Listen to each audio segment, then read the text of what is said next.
بسم الله الرحمن الرحيم.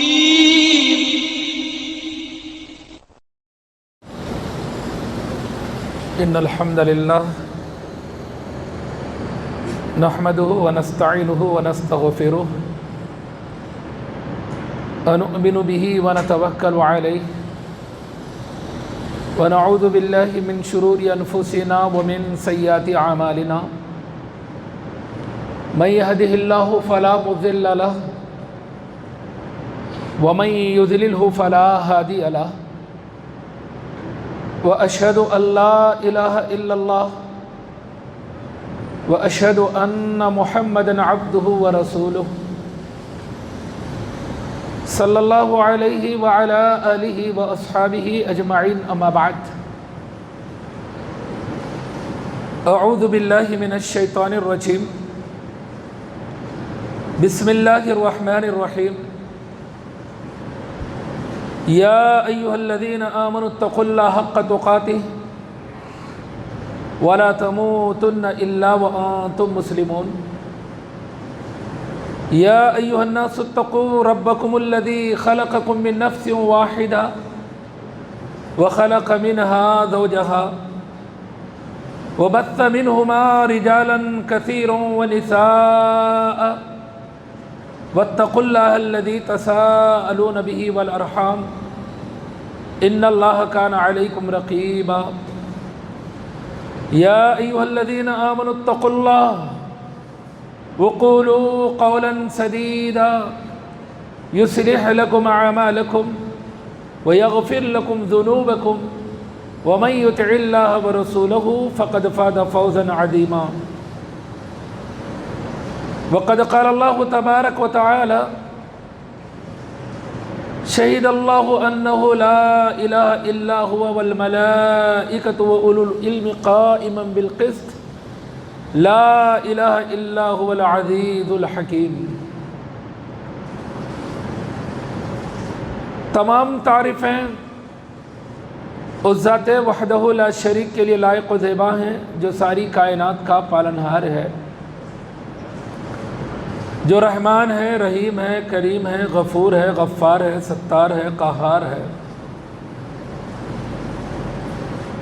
ذوالقوت المتین ہے، سمیع ہے، بصیر ہے، علیم ہے، غفار ہے، قہار ہے، جو اپنی ذات میں اکیلا، اپنی عبادت میں تنہا، اپنی صفات میں اس کا کوئی شریک نہیں. وہ خالق حقیقی، مالک حقیقی،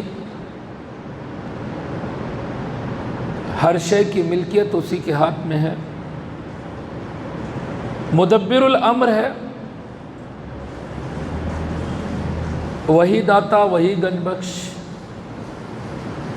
وہی مشکل کشا، وہی حاجت روا، وہی غوث اعظم، وہی دستگیر، وہی غریب نواز، وہی بندہ نواز.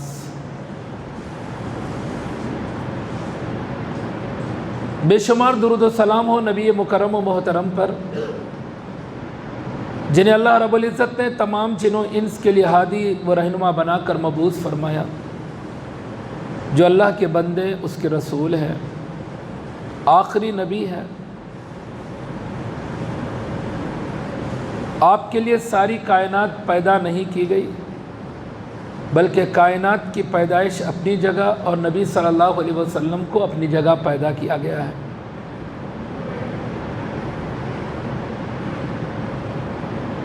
آپ بشر ہیں، بنی آدم ہیں، نور نہیں ہے، نورانی مخلوق بھی نہیں ہے، اللہ کے نور سے آپ کا کوئی تعلق بھی نہیں ہے. اب اللہ کے بندے ہیں، اللہ کے رسول ہیں. دوسرے انبیاء کی طرح آپ کی بھی موت ہو چکی ہے، آپ اپنی برزخی زندگی جی رہے ہیں. دوسرے نبیوں کی نبوت موت کے ساتھ مکمل ہو گئی، لیکن نبی صلی اللہ علیہ وسلم کی نبوت قیامت تک کے لیے ہے، کیونکہ آپ آخری نبی ہیں. اسی لیے نبی کی نبوت کے بعد اب کسی نبی کی نبوت یا اس زمانے کی اتری ہوئی کتاب قابل عمل نہیں رہی، نہ ہی انبیاء قابل اطاعت رہے۔ ساری انسانیت اب نبی کی امت ہے، اب کسی اور نبی کی وہ امت نہیں کہلائے گی، بھلے وہ یہودی ہو، نصرانی ہو، یا کسی بھی اور نبی کی طرف اپنے آپ کو منسوب کرنے والی ہو۔ اس مختصر سی حمد و ثنا کے بعد حاضرین جمعہ، آج کے موضوع کے پیش نظر میں نے قرآن مجید کی سورۃ آل عمران کی آیت نمبر 18 تلاوت کی ہے۔ آج کا موضوع ہے انسانی زندگی میں عقیدہ توحید کی اہمیت و ضرورت۔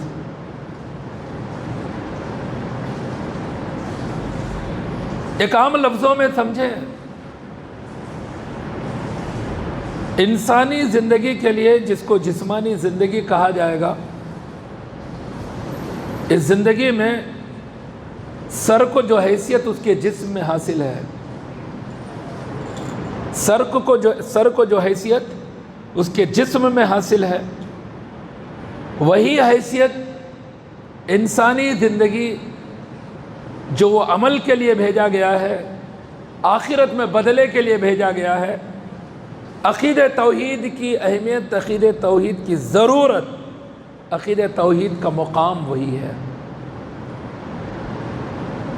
انسانی زندگی کے اندر سر سالم ہے، سلامت ہے، ہاتھ کٹے گا جیے گا، پیر کٹے گا جیے گا، اور اعضائے جسم کو اگر کاٹ دیا جائے پھر بھی زندگی باقی رہے گی، سانسیں چلے گی، دوسرے اعضاء جو کٹے ہیں اس کا علاج ہوگا۔ لیکن اگر سر کاٹ دیا جائے، ختم ہو گئی زندگی، اب اس کے جسم میں روح باقی نہیں رہے گی۔ ایسا ہی معاملہ عقیدہ توحید کا ہے۔ سارے اعمال، سارے اچھائیاں، ہر نیکی، ہر بھلائی اس کی زندگی میں ہو، لیکن اس کی زندگی میں عقیدہ توحید نہیں ہے تو اس کی پوری زندگی عبث، بیکار ہے، لایعنی ہے، اس کی زندگی کا اس کو کوئی فائدہ نہیں ملے گا، اس کی کوئی نیکی اس کے لیے فائدہ مند نہیں ہوگی کل قیامت کے دن۔ اسی لیے اللہ تبارک و تعالیٰ نے خود اپنی طرف نسبت کر کے کہا، شہید اللہ، اللہ نے گواہی دی ہے، یہ اللہ کی گواہی ہے، شہید اللہ، اللہ نے گواہی دے دی، انہ لا الہ الا ہوا، کہ اس کے سوا کوئی معبود حقیقی نہیں ہے۔ اللہ نے گواہی دی کہ اللہ کے سوا کوئی معبود حقیقی نہیں ہے۔ والملائکہ، سارے فرشتوں نے بھی یہی گواہی دی کہ اللہ کے سوا کوئی معبود حقیقی نہیں ہے۔ وہ اولو العلم قائما بالقسط، وہ اہل علم جو انصاف پر قائم ہے، عدل پر قائم ہے، حق پر قائم ہے، ان لوگوں نے بھی یہی گواہی دی کہ اللہ کے سوا کوئی معبود حقیقی نہیں جو زبردست اور حکمت والا ہے۔ عقیدہ کہتے کس کو ہے؟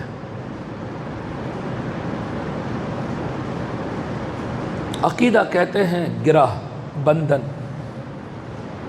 کسی چیز کو باندھنے کے لیے جو استعمال کی جاتی ہے چیز، گانٹھ لگائی جاتی ہے باندھ کر، گرہ لگائی جاتی ہے، اس کو کہا جاتا ہے عقیدہ۔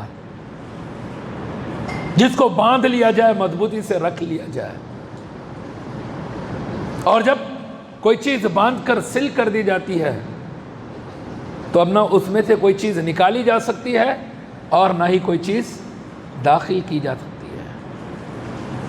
آپ جانتے ہیں بہت سارے چیزوں کو جس کو مہر بند کہا جاتا ہے،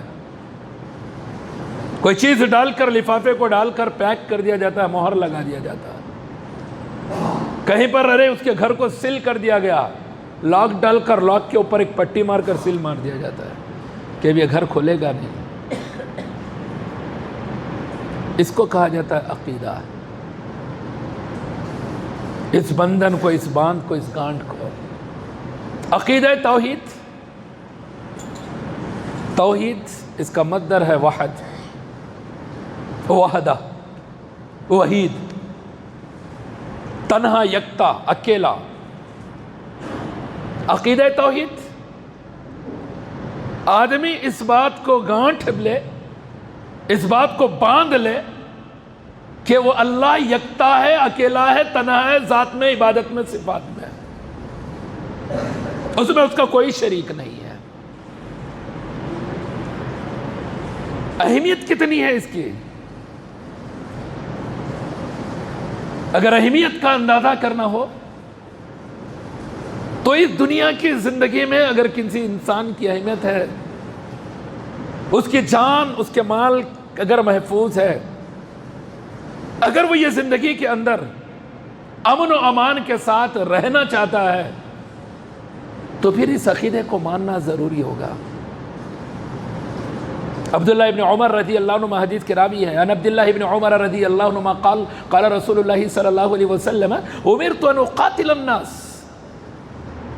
حتی یشهد اللہ الہ الا اللہ وانی رسول اللہ ویقیموا الصلاۃ ویؤتوا الزکاۃ فاذا فعلوا ذلك عصموا منی دماءهم واموالهم الا بحقهم وحسابهم علی اللہ۔ رواہ مسلم، مسلم کی حدیث ہے، عبداللہ ابن عمر رضی اللہ عنہ حدیث کے راوی ہے، کہتے ہیں اللہ کے نبی صلی اللہ علیہ وسلم نے فرمایا مجھے حکم دیا گیا ہے، امرت ان اقاتل الناس، میں انسانوں سے لڑوں، انسانوں سے جنگ کروں، انسانوں سے قتال کروں، اس وقت تک یہ قتال، یہ جنگ، یہ لڑائی اس وقت تک رہے گی حتی یشہد اللہ الہ الا اللہ، جب تک کہ یہ انسان اس بات کی گواہی نہ دے دے کہ اللہ کے سوا کوئی معبود حقیقی نہیں ہے، تب تک یہ جنگ جاری رہے گی، لڑائی جاری رہے گی، اور اس بات کی گواہی نہ دے کہ میں اللہ کا بھیجا ہوا رسول ہے، میں رب کا بھیجا ہوا نبی ہوں، اس بات کی گواہی نہ دے دے تب تک میں ان سے جنگ کروں گا، مجھے حکم دیا گیا اس بات کا۔ اور نماز قائم کرے، اس کے بعد کا معاملہ یہ عطف ہے، واو عاطفہ کے ذریعے عطف کیا گیا، وہ ہوگا تو یہ بھی وہ یقیم الصلاۃ و یؤتوا الزکاۃ، اور نماز قائم کریں اور زکوٰۃ دیں۔ عقیدہ توحید کے اپنانے کے بعد نماز، عقیدہ توحید کے بعد زکوٰۃ، ورنہ عقیدہ توحید نہیں تو نماز بھی نہیں، زکوٰۃ بھی نہیں۔ فَإِذَا فَعَلُوا ذَلِكَ، جب اس چیز کو انجام دے لیں، کر لیں، عَصَمُوا مِنِّي دِمَاءَهُمْ، محفوظ کر دیا گیا مجھ سے ان کے خونوں کو، ان کی جان صحیح سالم رہے گی، ابھی ان کا خون حلال نہیں رہے گا، ان کی جان نہیں لی جائے گی، ان کا قتل نہیں ہوگا، ان سے لڑائی نہیں ہوگی۔ عَصَمُوا مِنِّي دِمَاءَهُمْ، مجھ سے ان کے خونوں کو محفوظ کر دیا گیا، وَأَمْوَالِهِمْ، اور ان کے مالوں کو بھی محفوظ کر دیا گیا، إِلَّا بِحَقِّهِمْ، اگر ایسے کوئی حقوق جن پر حدود ہے اگر اس کی پامالی کرے تو الگ بات ہے، وَحِسَابُهُمْ عَلَى اللَّهِ، بقیہ معاملات کا حساب اب اللہ پر ہے،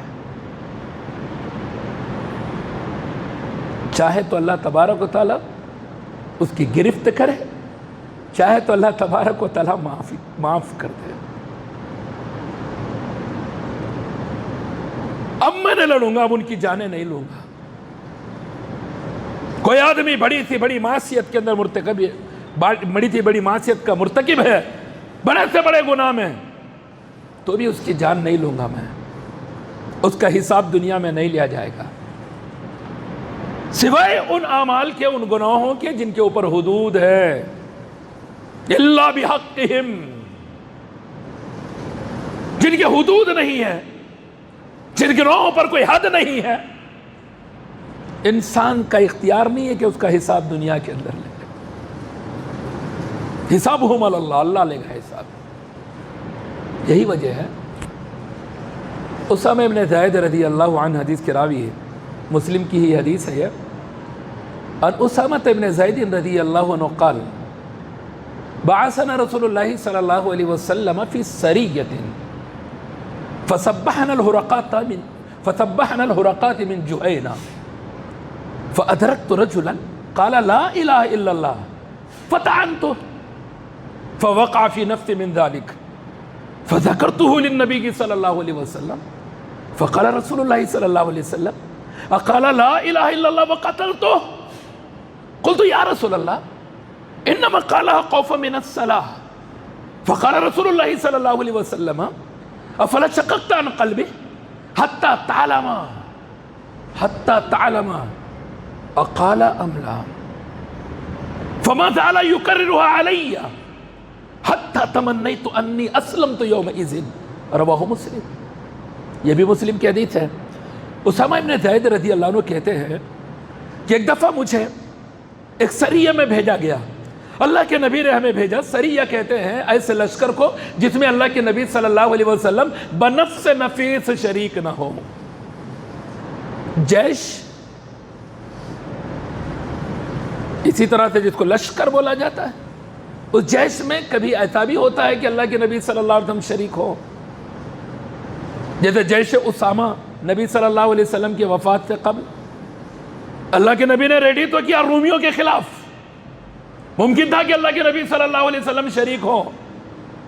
آپ بتاتے خود آپ شریک ہوں لیکن وفات ہو گئی. تو سریہ کہتے ہیں ایسے لشکر کو, ایسے چھوٹے دستے کو جس میں بنفس نفیس اللہ کے نبی صلی اللہ علیہ وسلم شریک نہ ہو. کہتے ہیں کہ قبیلہ جوہینہ کی سرکوبی کے لیے ہمیں بھیجا گیا. صبح سویرے ہم اس قبیلے کے اوپر حملہ آور ہوئے. میں نے ایک آدمی کو پایا, میرے مدد مقابل ہے وہ. فَأَدْرَكْتُ رَجُلًا قَالَ لَا إِلَهَ إِلَّا اللَّهِ. وہ لا الہ الا اللہ کہہ رہا ہے, وہ کلمہ پڑھ رہا ہے. فطعنتہ, اس کے باوجود میں نے نیزہ گھسیڑ دیا, میں نے نیزے سے ہلاک کر دیا اس کو. فوقع فی نفسی من ذالک, مجھے تردد ہوا, ڈاؤٹ ہوا. یہ لا الہ الا اللہ کہہ رہا تھا اور میں نے اس کو نیزہ مار دیا. میں نے یہ کام ٹھیک کیا کہ نہیں کیا؟ جنگ ہے, سرکوبی کے لیے گئے ہیں, مقابلے میں کھڑے ہیں, کفار ہیں, لڑنے کے لیے ہی گئے ہیں, لڑائی ہو رہی ہے. اسی دوران ان میں سے میں نے کسی کو پایا کہ وہ لا الہ الا اللہ کہہ رہا ہے. چونکہ جنگ کا معاملہ ہے میں نے نیزہ مار دیا, لیکن پھر بھی تھوڑا سا تشویش ہوئی. فذکرتہ للنبی صلی اللہ علیہ وسلم, میں نے نبی صلی اللہ علیہ وسلم سے اس کا ذکر کیا. تو اللہ کے نبی نے کہا اقتلت رجلا قال لا الہ الا اللہ. اسامہ تم نے ایک آدمی کو مار دیا جس نے لا الہ الا اللہ کہا, جس نے کلمہ پڑھا لا الہ الا اللہ, اور تم نے قتل کر دیا. تو جواب میں اسامہ ابن زید رضی اللہ عنہ کہتے ہیں اللہ کے نبی میں نے اپنی جگہ سوچا, یہی سوچ نہیں ہونا ہے. انسان کا جو ججمنٹ ہے نا اپنی جگہ, اس کے رائٹس اللہ نے انسان کو نہیں دی ہے. ثبوت دلیل اسی پر انسان اپنا معاملہ رکھے گا. میرے گمان میں ایسا ہوں گا, میں ایسا سوچ رہا ہوں. اسی لیے اسامہ ابن زید رضی اللہ عنہ نے جب کہا انما قالها خوفا من الصلاة, اللہ کے نبی میں نے سوچا اس شخص نے لا الہ الا اللہ جو پڑھا ہے یہ ہتھیار کے ڈر سے پڑھا ہے, جان بچانے کے لیے پڑھا ہے, موت کے ڈر سے پڑھا ہے. اللہ کے نبی صلی اللہ علیہ وسلم کہتے ہیں افلا شققت عن قلبی. اسامہ مار تو دیا تھا تم نے, نیزہ تو پیوست کر دیا تھا تم نے, سینہ پھاڑ لیتے, دل نکالتے, دل کو بھی چیرتے, پھر دیکھتے کہ اس نے تلوار کے ڈر سے پڑھا تھا یا کلمہ پڑھا تھا. کیوں؟ دل کے حال کو اللہ جانتا ہے. اسی لیے زبان سے آدمی جو بولے نا اسی پر حکم, اسی پر اعتبار, یہ انسانی ذمہ داری ہے. دلوں تک حملے کسی انسان کا اختیار نہیں. ظاہر جو الفاظ ہے، جو عمل ہے، اسی پر اکتفا. جس نے کہا لا الہ الا اللہ، اس کی جان مال محفوظ. اب اس سے لڑائی جنگ نہیں، وہ معزز باعث تکریم، اس کا خون، اس کا مال، سب کچھ محفوظ کر دیا گیا ہے. اب اس کی جان نہیں لی جا سکتی. اسی لیے اللہ کے نبی صلی اللہ علیہ وسلم نے کہا کہ تم نے ایک لا الہ الا اللہ کہنے والے کو قتل کر دیا. ڈاٹ ظاہر کیا تو اللہ کے نبی نے کہا دل چیر کر دیکھ لیتے، تسلی کر لیتے، اطمینان کر لیتے کہ اس نے دل سے پڑھا تھا یا ڈر سے پڑھا تھا. فما زال یکرر علیہ.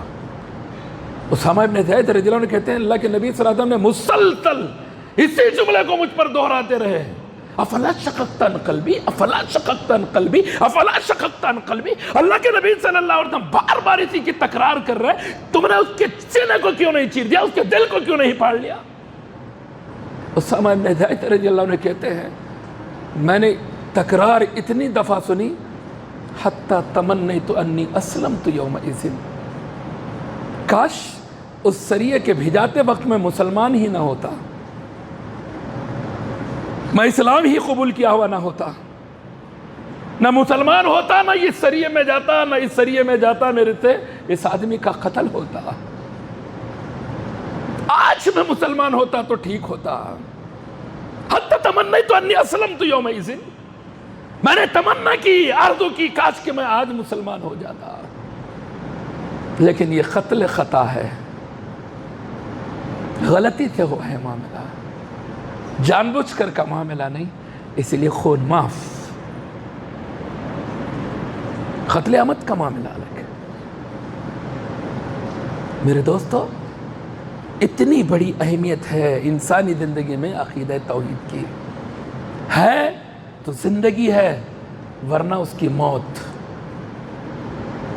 یہ توحید کا عقیدہ ہے تو اس کی زندگی کا مقصد ہے، ورنہ گاجر مولی کی طرح کبھی بھی اس کو کاٹا جا سکتا ہے اگر وہ اس عقیدے کے خلاف میدان جنگ کے اندر آ جائے. میدان جنگ کے اندر نہیں آتا الگ معاملہ، اسلام کو مٹانے کے لیے، توحید کو مٹانے کے لیے آئے گا تو اس کا خون اور اس کا مال حلال. ورنہ ایک انسان ہے جیسے دوسری اور مخلوق ہے. جیسے اسلام میں پرندوں کے ساتھ نرمی، درختوں کے ساتھ نرمی، جانوروں کے ساتھ نرمی، اسی طرح سے ایک حیوان ناطق یہ بھی انسان ہے، ایک بولتا ہوا انسان ہے، ایک بولتا ہوا حیوان. اس کی بھی قدر کی جائے گی، عزت کی جائے گی. لیکن جو مقام توحید کی وجہ سے تھا وہ توحیدی مقام اس کو ہرگز نہیں ملے گا.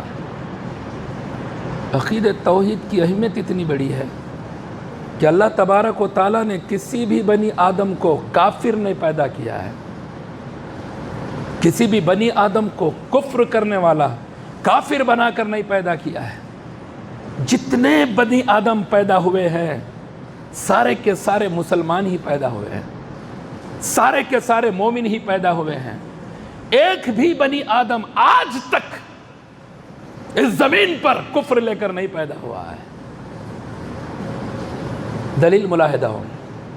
عن ابی ہریرہ رضی اللہ عنہ قال قال رسول اللہ صلی اللہ علیہ وسلم ما من مولود الا یولد علی الفطرہ فابواہ یحودانی او ینصرانی او یمجسانی کما تنتج البہیمۃ بہیمۃ جمعا هل تحسون من جزع ثم تلا فطرۃ اللہ التي فطر الناس علیہا لا تبدیل لخلق اللہ ذلک الدین القیم. رواہ البخاری فی کتاب الجنائز. امام بخاری علیہ الرحمٰن نے کتاب الجنائز میں حدیث کو لایا ہے. حدیث کے راوی ابو ہریرہ رضی اللہ عنہ ہے، کہتے ہیں اللہ کے نبی صلی اللہ علیہ وسلم نے فرمایا ما من مولود، نہیں ہے کوئی پیدا ہونے والا، نہیں ہے کوئی پیدا ہونے والا الا یولد علی الفطرہ، مگر اس کو فطرت پر پیدا کیا جاتا ہے. فطرت اللہ التی فطر الناس علیہ، وہ فطرت توحید ہے، وہ فطرت وحدانیت ہے، وہ فطرت ہے جس کو عقیدہ توحید کہا جاتا ہے. تو وہی فطرت پر اللہ رب العزت نے ہر بنی آدم کو پیدا کیا ہے. چینج کون کرتا ہے؟ یا ایک نقطے کو سمجھنے کی کوشش کریں. بعض لوگ بولتے ہیں نا انسان کی عادت رہی تو بدلتی کدے، فطرت نہیں بدلتی کدے، بولتے کیا نہیں بولتے؟ یہ محاورہ ہی غلط ہے۔ فطرت بھی انسان بدلتا ہے، وہ بدلتی کیسی ہے؟ دوسروں کی وجہ سے، اور عادت یہ انسان کی اپنی بنائی ہوئی چیز ہے، خود سے کرتا ہے عادتوں کو، جب چاہے چھوڑے جب چاہے پکڑ لے۔ کیوں؟ عادتیں اپنی طور پر بناتا ہے، لیکن فطرت رب کی بنائی ہوئی ہے، لیکن فطرت بھی بدلتی ہے۔ اگر فطرت نہ بدلتی تو اس زمین پر کوئی کافر نہیں رہتا، کسی کافر کا وجود نہیں رہتا اس زمین پر، کیونکہ اللہ نے کسی کافر کو پیدا ہی نہیں کیا ہے۔ فَأَبَوَاهُ يُحَوِّدَانِهُ أَوْ يُنَصِّرَانِهُ أَوْ يُمَجِّسَانِهُ، اب اس کے ماں باپ اس کو یہودی بناتے، نصرانی بناتے، مجوسی بناتے، بدل گئی فطرت۔ پیدا ہوا تھا فطرت توحید پر، بن گیا یہودی، پیدا ہوا تھا توحید کی فطرت پر، بن گیا نصرانی، پیدا ہوا تھا توحید کی فطرت پر، بن گیا مجوسی، پیدا ہوا تھا مومن مسلمان امت محمدیہ کا فرد بن کر، بٹ گیا جماعتوں کے اندر، والد حنفی تو یہ بھی حنفی، والد شافعی تو یہ بھی شافعی، والد مالکی تو یہ بھی مالکی، والد حنبلی تو یہ بھی حنبلی، بٹ گیا گروہوں کے اندر، جماعتوں کے اندر، گروہوں میں، فرقوں کے اندر۔ والدین بریلوی تو یہ بھی بریلوی، والدین دیوبندی تو یہ بھی دیوبندی، والدین اہل حدیث تو یہ بھی اہل حدیث، والدین ہندو تو یہ بھی ہندو، والدین عیسائی تو یہ بھی عیسائی۔ فَأَبَوَاهُ، ماں باپ نے بدلا اس کو۔ كَمَا تُنْتَجَ الْبَهِيمَةُ بَهِيمَةً جَمَعًا، اللہ کے نبی صلی اللہ علیہ وسلم مثال دے کر کہتے ہیں جیسے کہ جانور کا بچہ پیدا ہوتا ہے، ایک انڈے میں سے بچہ نکلتا ہے، جب بچہ پیدا ہوتا ہے بے عیب، کوئی عیب نہیں ہوتا اس کے اوپر، نہ کان کٹا ہے، یا اور بات ہے کبھی کبھی مکمل نہ ہو کر سمجھ رہے پیدا ہو جائے یہ الگ، لیکن عام طور پر عموماً بچے صحیح سالم پیدا ہوتے ہیں، نہ کان کٹے ہیں، نہ گردن پہ یا بدن پر کوئی نشان بنا ہوا ہے داغ کا۔ جانوروں پر یہ نشان کون بناتے ہیں؟ جانور کا مالک بناتا ہے، تاکہ پہچان ہو کہ یہ میرے جانور ہیں، نشان کے لیے، پہچان کے لیے۔ دوسرے جانوروں میں اگر مکس ہو جائے تو اپنے جانور پہچانے جائیں، اس لیے ان پیدا ہوئے جانور کے بچوں کو نشان لگاتا ہے تاکہ معلوم پڑ جائے کہ ہے۔ ایسا ہی ماں باپ جو صحیح سالم فطرت پر پیدا ہوئے تھے وہ اپنا ٹھپا لگاتے ہیں اپنی اولاد پر۔ غور کریں آپ، یہ ہے توحید کی اہمیت انسانی زندگی میں، اسی لیے اللہ تبارک و تعالیٰ نے ہر انسانی زندگی کو توحید دی ہے۔ ہر پیدا ہونے والے فرد کو اللہ نے موحد بنایا ہے، ہر بنی آدم کو اللہ رب العزت نے توحید پرست بنایا ہے۔ یہ ضرورت ہے، یہ لازمی ہے۔ اللہ تبارک و تعالیٰ نے انسان کا یہ خاص صحیح رکھا ہے، یہی فطرت دے کر اللہ تبارک و تعالیٰ نے اس کو پیدا کیا ہے۔ انسان بدلتا ہے اس فطرت کو، ماں باپ بدلتے ہیں۔ ماں باپ سے پوچھو گے، اولاد کے بارے میں ماں باپ سے پوچھا جائے گا کل قیامت کے دن، تو نے اپنے بچوں کو یہودی کیوں بنایا؟ تو نے اپنے بچوں کو نصرانی کیوں بنایا؟ ماں باپ سے سوال ہوگا یا نہیں ہوگا؟ کیوں؟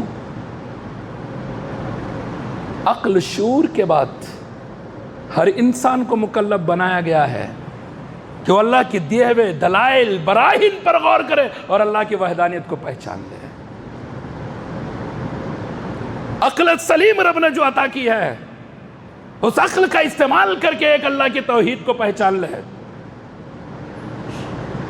اسی لیے آدم ابراہیم علیہ السلام، جنہیں کیا کہا جاتا ہے؟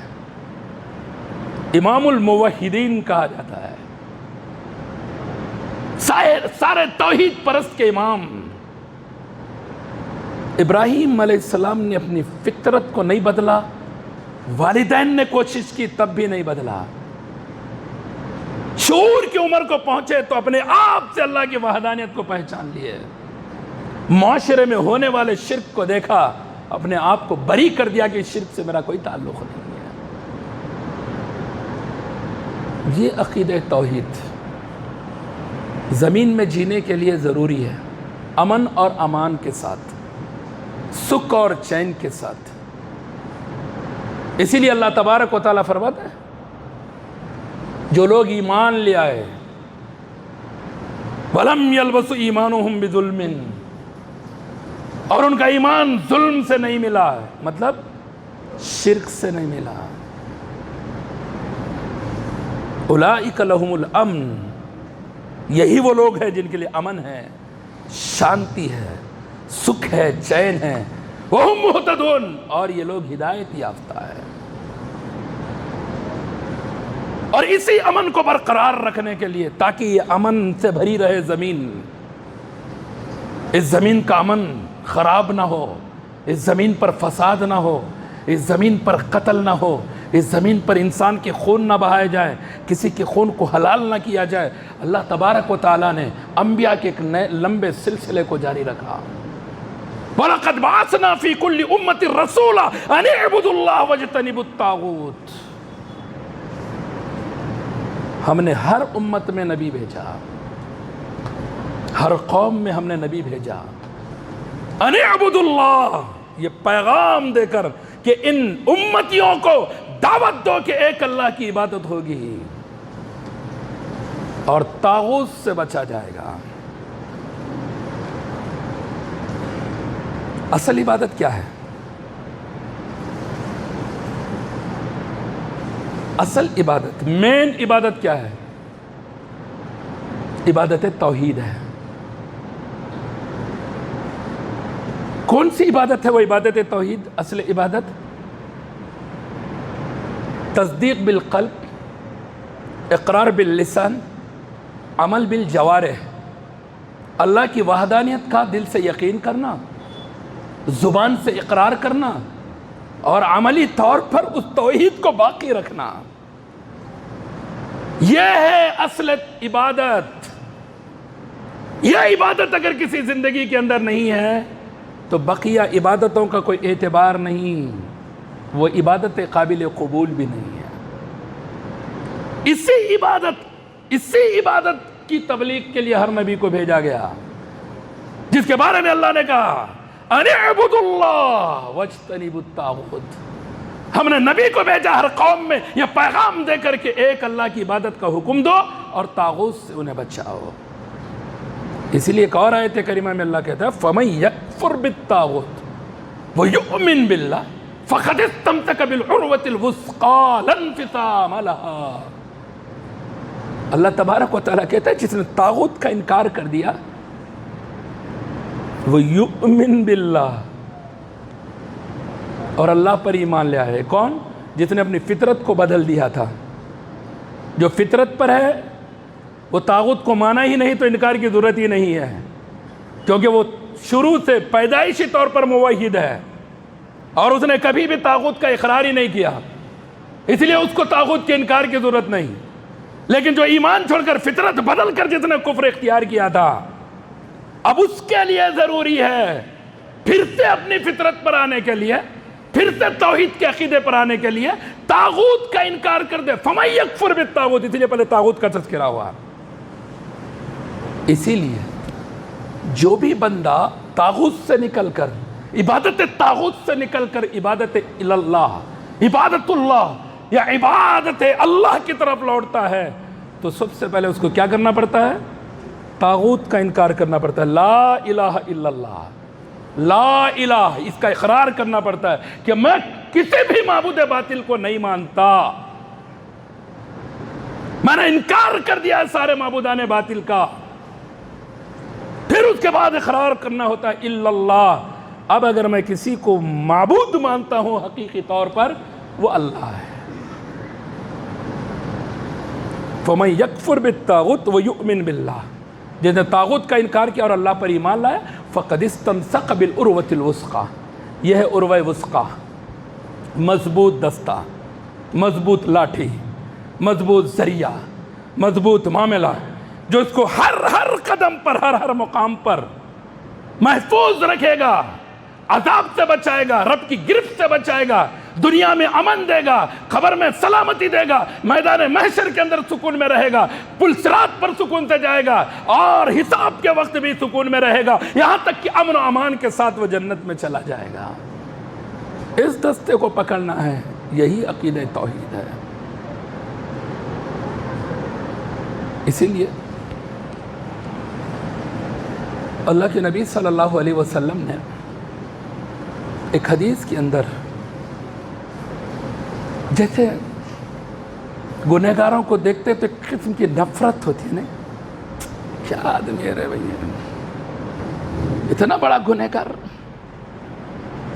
ارے یہ نفرت، یہ وحشت، یہ گھن،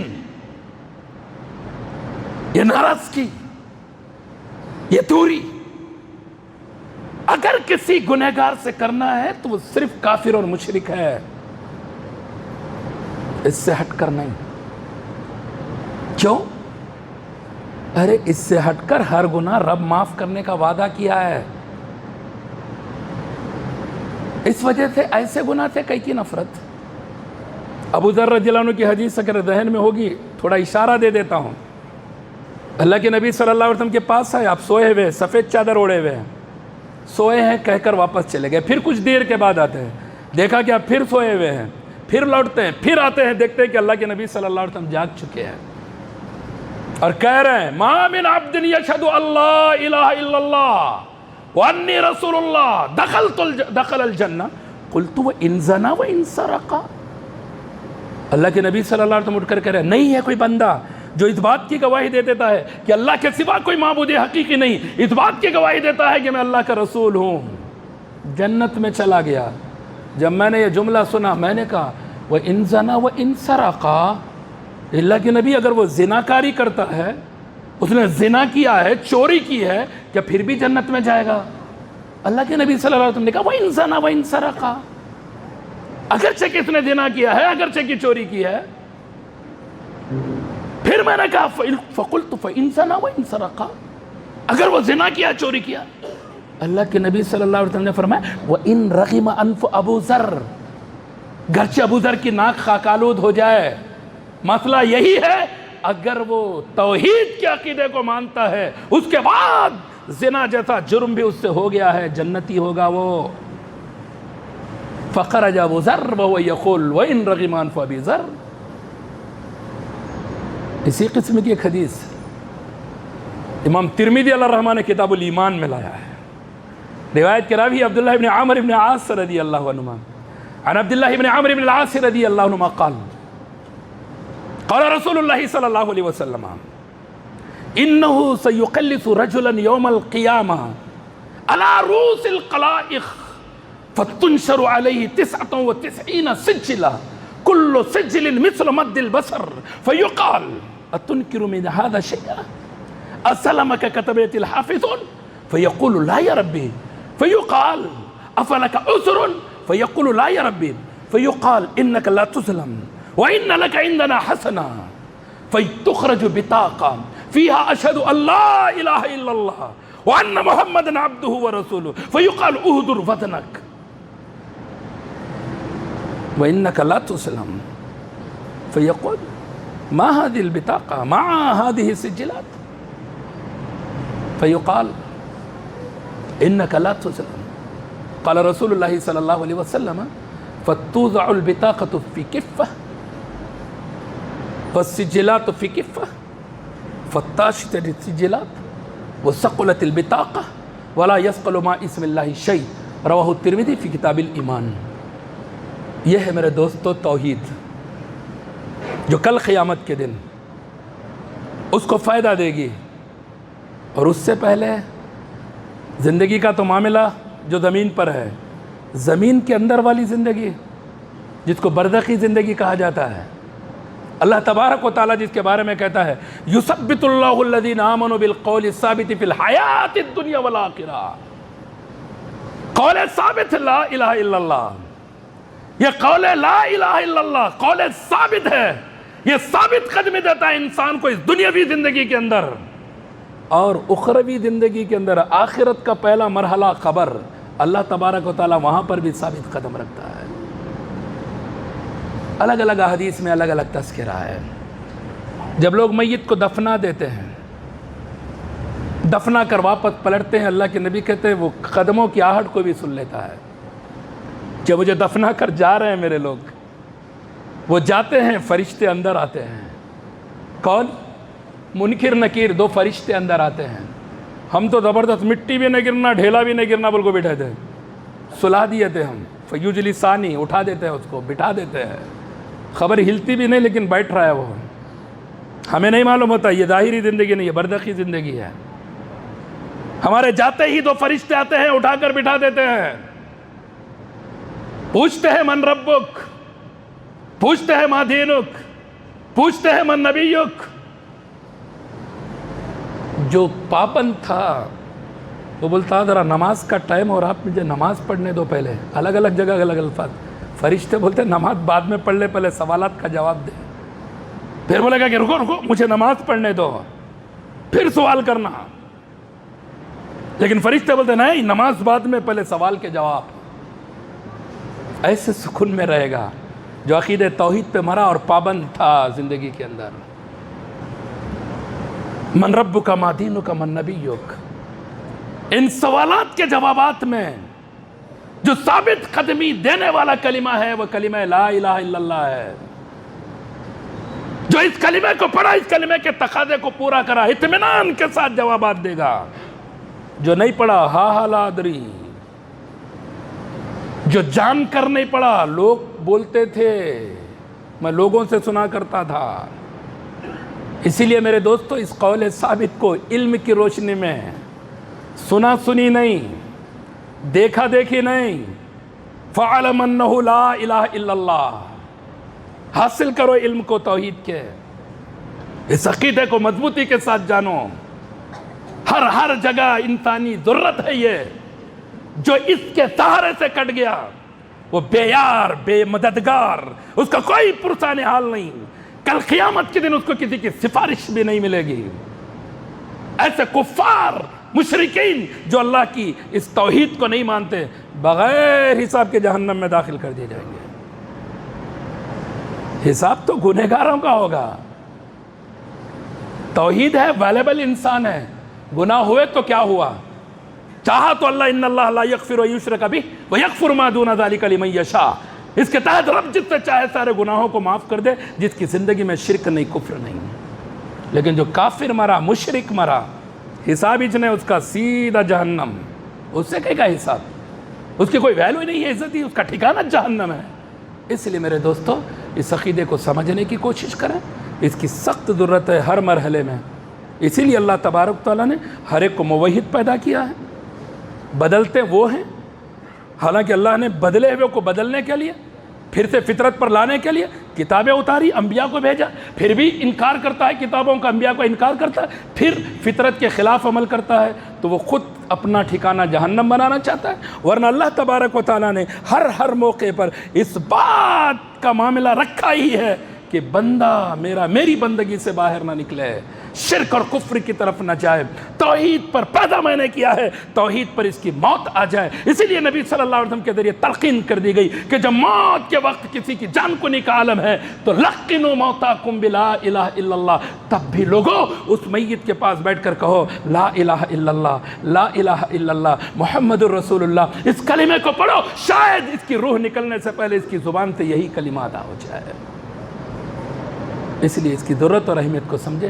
بہرحال یہ تفصیلی موضوع ہے، میں نے کچھ باتیں آپ کے گوشے گزار کی۔ اللہ رب العزت سے دعا ہے اللہ ہمیں جب تک زندہ رکھے، ایمان و اسلام پر زندہ رکھے، موت دے تو ایمان و اسلام پر موت دے، آمین۔ بارک اللہ لنا و لکم فی القرآن العظیم، انہ تعالی جواد کریم ملک والرؤوف ورب حلیم۔